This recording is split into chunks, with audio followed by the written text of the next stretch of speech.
Okay, in this question they've given you that the length or the bottom base of a parallelogram is always 4 centimeters.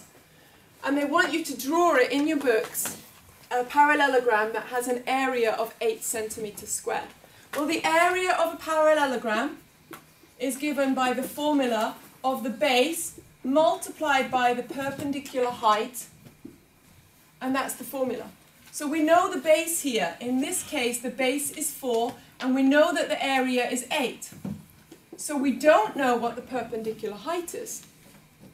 We can find out the perpendicular height by dividing both sides of our equation by 4.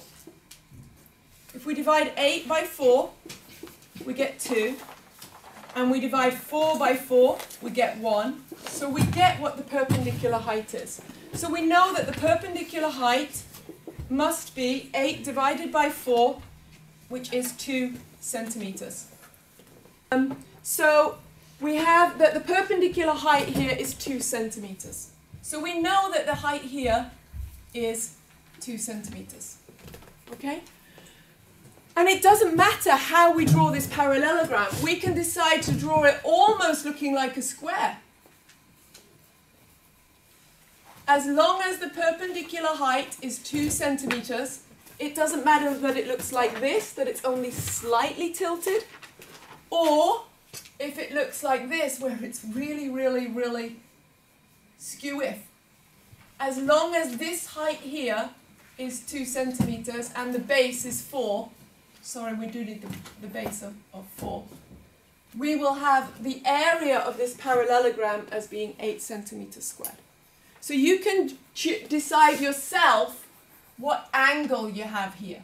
You can either have a very large angle close to 90 degrees, or you can have a very small angle. As long as you have a perpendicular height of 2 centimeters, the area of your parallelogram is going to be the base times the perpendicular height, which in this case is going to be 8. Now we have an area of 12 and the base is 4, so the perpendicular height is going to be the area divided by the base, which is going to give us 3 centimeters. So now we know that the perpendicular height, the height from this corner at the top to the base, has to be 3 centimeters. Then again, you can choose whichever angle you want for a parallelogram. It can be a very small angle, or it can be a very large angle. But the perpendicular height from this corner up here down to the base at a 90-degree angle must be 3 centimeters. And for the last one, we have a 4 centimeter base, and we're going to drop a perpendicular line down from the top corner of the parallelogram at a 90-degree angle.